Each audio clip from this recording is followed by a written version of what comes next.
Today I'm going to look at a very difficult space along a driveway, and Marion and Joe Spence are here with me.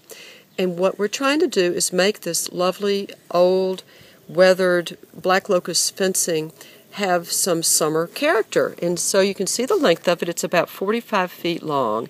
And Joe's going to walk with me as I go down to this end. He's going to carry the camera, and I'll show you how we go about starting to organize and make this space have balance. So the first thing I do is figure out how long it is. I'm going to step it off and pace it for you. Start at the beginning. On your piece of paper, put a 0 in a little post, and you're going to do pacing. And you go 5, 10, 15. Notice every time my right leg hits the ground, I'm going 5, 15, 20, 25, 30, 35, 40, 45 feet. So this whole length is about 45 feet long. Okay, now we know how long it is. How are we going to find the center line? Well, it isn't as easy as you might think, because there are 1, 2, 3, 4, 5, 6, 7 posts. So to make things be bilaterally symmetrical, I'm going to count out to the very first, the middle post, which is number 4. It happens to be right here. And that will allow me now to strike a center line throughout this whole space. If this is post number 4, you'll notice that there's a 1, 2, 3, 4, 5, 6. Now we have equal symmetry starting off of this space. This will be where a focal point will sit. Now where do we go from here? You may not realize it, but your eye can only see 20 feet at a time, roughly.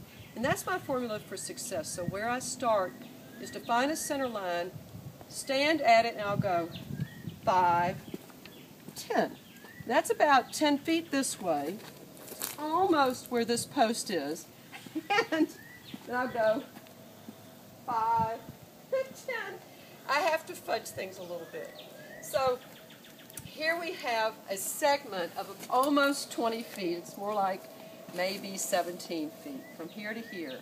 So to frame this view, which is going to have a focal point, I'm going to put a boxwood in front of this post and a boxwood in front of this post. Then to finish the line, I'll put a boxwood at the end and a boxwood at that end. That will give us immediate unity. You could stop the project with that if you wanted to. However, it's going to be a little bit flat. So let's add a three-dimensional feature. These would be what I call stick hydrangeas. It's basically a lollipop plant, and it allows you to layer plants underneath it. Hydrangea tardiva has two shapes that it's typically sold in.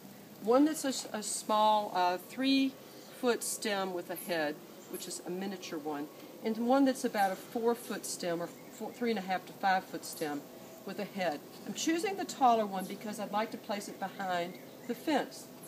If this was our center line, if we had a boxwood there,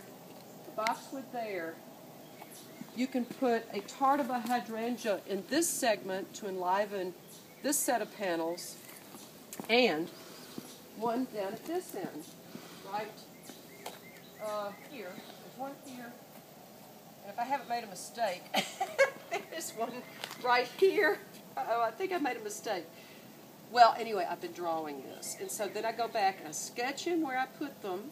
What I did is I pressed little pieces of paper in the ground so I could see where I did things, and I skipped one and went down to that, so I'll fix that on my drawing. And then, whenever I have boxwoods, I like to be able to have the texture of lamb's ear near them. So if I have a boxwood here, I put a clump of 3 lamb's ears in front of that, and 3 down at the next one. And then at the both ends, so you have this repetition, which is a design element, showing the boxwoods with the lamb's ears, and those are rounded forms and shaggy forms. They look great together. It's a principle of design. There's so much more that we're going to be doing here that I'll film this as we get it installed.